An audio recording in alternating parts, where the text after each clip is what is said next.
alis petapa, diam hingga semuanya terang. Seorang cendekiawan yang selalu menang lomba debat ingin menguji kepandaian sang bijaksana. Sang bijaksana mempersilahkan tamunya duduk di rumahnya. Si cendekiawan itu pun duduk. Ia menuangkan teh ke dalam cangkir hingga cangkirnya penuh dan luber. Sang cendekiawan bingung dan berkata, "Cukup, lihat airnya tumpah kemana-mana tuh." Sang bijaksana kemudian berkata, "Engkau persis cangkir ini, penuh dengan pandangan dan cara berpikirmu sendiri. Jika tidak kamu kosongkan dulu cangkirmu, bagaimana bisa saya menunjukkan jalan?"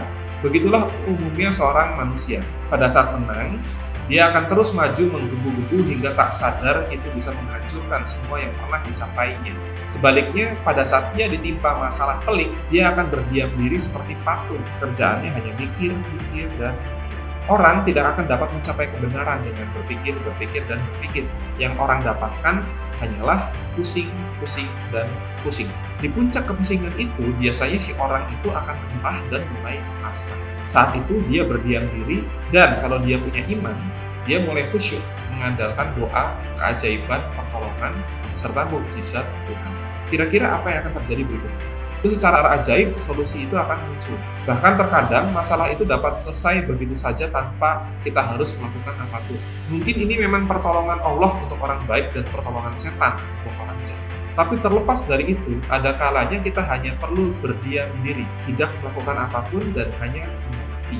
Namun, sebelum kita mampu mengamati dengan seksama, kita harus mampu mencapai tingkat kedamaian batin yang cukup dulu, serta memiliki keheningan batin yang memadai untuk menampung jiwa kita yang mudah gelisah dan tidak mau diam. Sering kita terlalu sibuk, begitu sibuk hingga lupa bagaimana caranya untuk diam.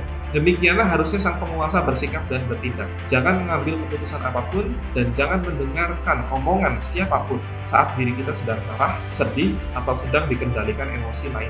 Dengarkan omongan orang atau ambil keputusan saat diri kita sudah sadar dan sudah tenang. Sungguh bahaya menjadi penguasa. Dalam sekejap, dia bisa mencelakakan dirinya dan pasukannya.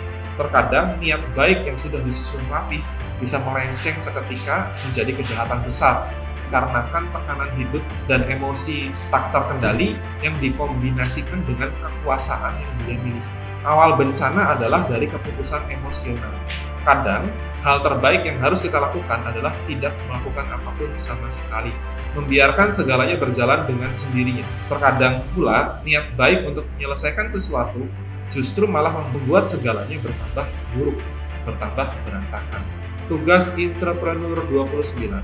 Secara konkret, yang perlu kita lakukan adalah bermeditasi rutin selama 20 menit per hari, berzikir minimal 1000 ucapan per hari, dan berdoa minimal 10 menit per hari.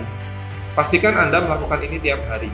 Tugas Entrepreneur 30, saat menghadapi masalah yang sangat pelik, berdiam dirilah sambil konsentrasi penuh untuk mengkosongkan pikiran. Jangan berpikir, tapi juga jangan berhayal. Semua hanya kekosongan.